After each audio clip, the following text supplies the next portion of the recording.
안녕하세요, 최호섭입니다.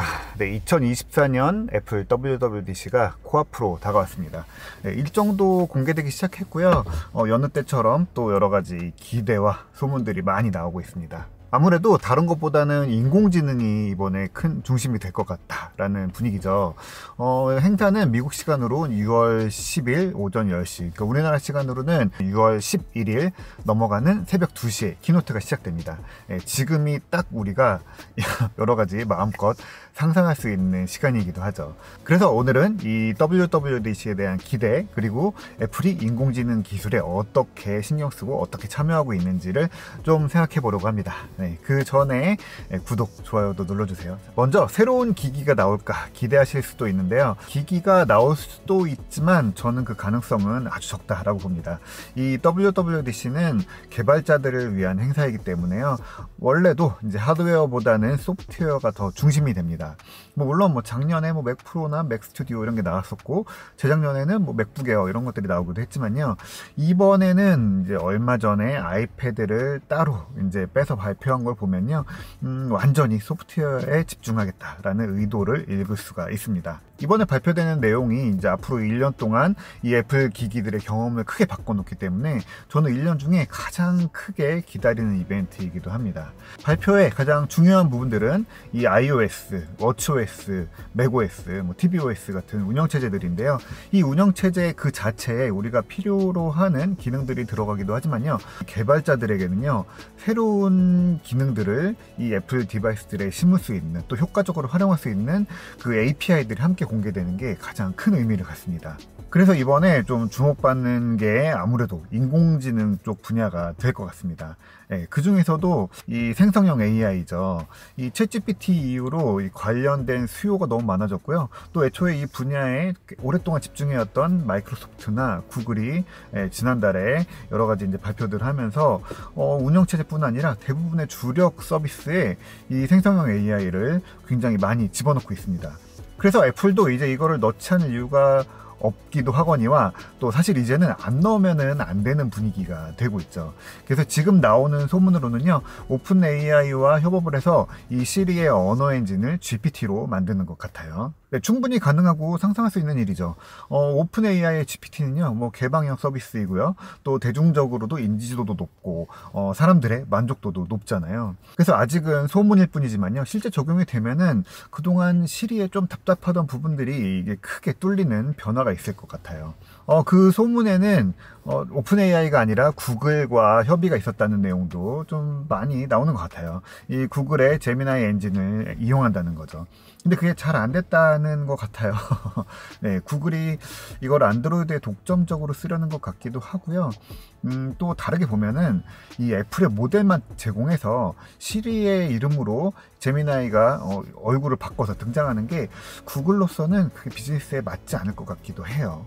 반면에 GPT는 그런 식으로 다른 이름을 가지고 서비스하는 것도 염두에 두고 만들어진 모델이기도 하고요.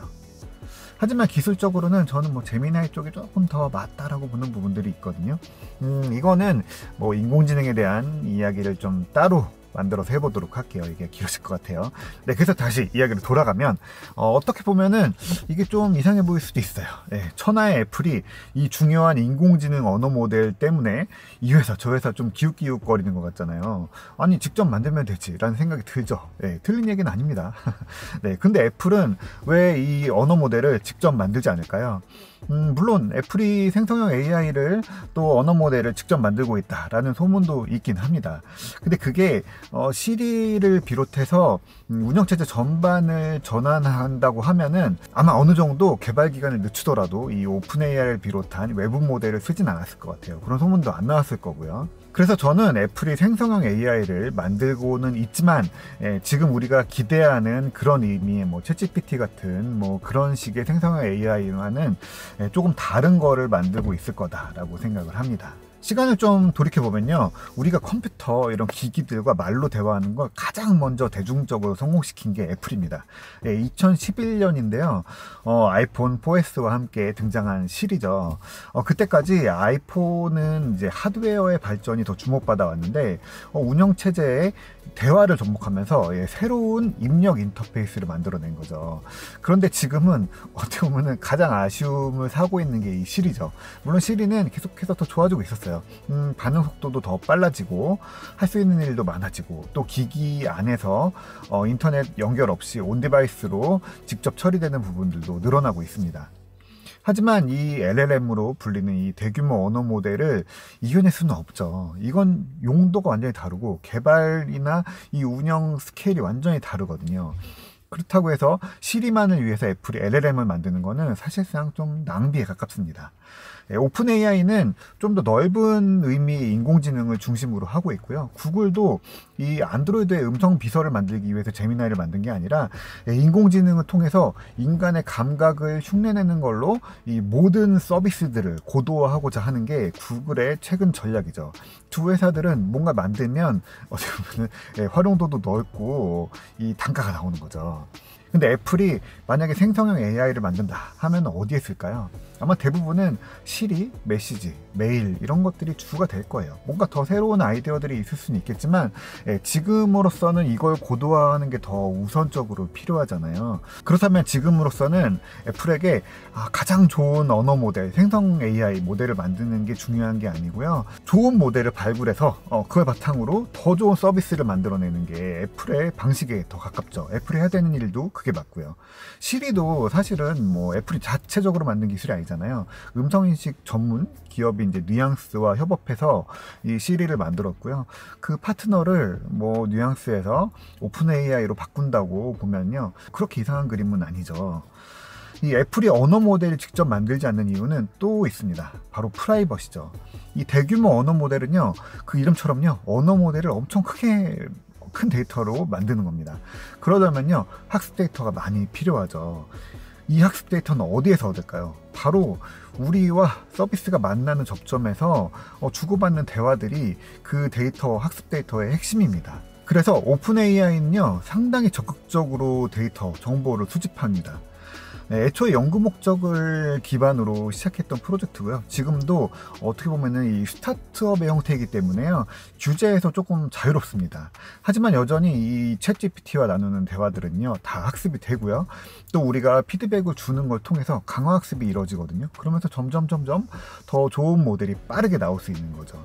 이 기업들이 챗GPT에 조금 조심스러운 이유도요, 이 중요한 정보나 개발 소스가 이 챗GPT에 뭐 물어보는 순간 오픈 AI의 모델에 학습되기 때문에요, 순식간에 이게 전 세계 이용자들에게 자연스럽게 공유될 수 있기 때문이에요.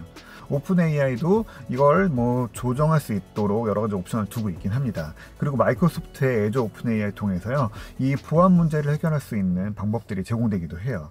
하지만 기본적으로는 이제 사용자들과 함께 성장해 간다라는 부분이 작지 않아요. 그래도 이게 받아들여지는 거는 그 결과물을 사람들이 굉장히 좋아하고, 또 오픈 AI를 무서워하기보다는 더 친근함을 느끼는 부분이 더 많아요. 그렇기 때문에 이게 대중적으로 어느 정도 학습이 된다라는 것들을 받아들여지는 그런 분위기가 되는 것 같아요. 반면에 구글은 큰 기업이죠. 그래서 데이터 학습이나 이런 거에 대한 규제도 굉장히 많고요. 주변의 시선도 날카롭습니다. 이미 구글은요, 이용자들의 데이터 수집을 제한하고 선택권을 주는 그런 프라이버시 정책을 펼쳐오고 있거든요. 근데 그거는 이제 지금부터 하고 있는 이제 앞으로의 일이고요. 사실 구글은 이제 아주 오랫동안 몇십 년 동안 인터넷의 모든 정보를 수집, 크롤링을 해왔죠. 그래서 언어에 대한 부분도요, 가장 사실 방대한 학습용 데이터를 갖고 있을 거다라고 저는 보고 있습니다. 이 일반 데이터랑 학습용 데이터는 좀 다르거든요. 이 학습용 데이터는 그 양과 또 질이 굉장히 중요한데요. 그걸 가장 인공지능에 대해서 가장 잘 이해하고 데이터를 가장 많이 갖고 있는 게 바로 구글이잖아요. 애플은 어떨까요? 아예 개인정보 수집을 안 하겠다라는 게 애플의 정책입니다. 물론 뭐 시리의 음성 데이터를 뭐 일부 분석과 학습에 이용하기도 하고 여러 가지 데이터들을 뭐 부분적으로 쓰긴 합니다. 물론 동의를 받고서 이제 활용을 하죠. 그래서 굉장히 굉장히 제한적으로 모일 수밖에 없거든요. 대규모 언어 모델을 만들려면은 굉장히 많은 데이터가 필요한데 사실 현실적으로 쉽지 않죠. 어느 정도 뭐 파라미터 수정이나 뭐 제대로 응답이 이루어지고 있는지 이런 모니터 수준을 넘기 어려울 거다라고 저는 보고 있습니다. 그렇다고 해서 학습용 데이터를 따로 뭐 사서 만들 수는 있지만 그것도 좀 현실적이진 않죠. 데이터를 사는 건 어렵지 않지만 지속적으로 학습이 되고 또 고도화를 이어가야 되는데 그게 그러면 계속 추가적으로 데이터를 수집을 해야 되거든요. 근데 그게 굉장히 어려운 일이죠. 그러니까 오픈 AI처럼요, 아예 외부에서 학습을 하고 지속적으로 발전하면서 좋아지는 모델을 쓰는 편이 훨씬 더 유리합니다. 이거 밖에서 가져와서 쓰는 거 애플답지 않다고요? 네, 사실은 마이크로소프트도 비슷한 정책입니다. 마이크로소프트가 직접 GPT 같은 걸 만든다고 하면은 프라이버시로 엄청난 장애물들이 있을 거예요. 그거를 오픈 AI를 통해서 외부에서 하니까 사실 지금 어떤 것들이 들어와도 전혀 반발 없이 아주 말끔하게 그게 들어오는구나 라고 모두가 이해를 하죠. 그럼 애플과 마이크로소프트가 같은 GPT 엔진을 쓰면은 그 음성 어시스턴트나 이 비서들이 똑같은 역할을 할까요? 그건 절대 아닐 겁니다. 이걸 어떻게 활용하고 또 어떤 톤으로 대화를 나눌지 같은 것들은 모델을 다루는 쪽에 의지에 달려 있습니다. 그래서 시리는 시리답게, 코파일럿은 코파일럿답게, 챗GPT는 챗GPT답게 움직일 수 있도록 만들어지는 겁니다. 그러니까 애플이 직접 모델을 만들지 않는다고 이 챗GPT 경쟁할 수 있는 제품을 만들지 않는다고 해서 뭐 속상해하거나 뭐 애플을 걱정할 건 아닙니다. 애플이 당장 원천 기술을 갖지 않아도 되는 일이라는 거죠.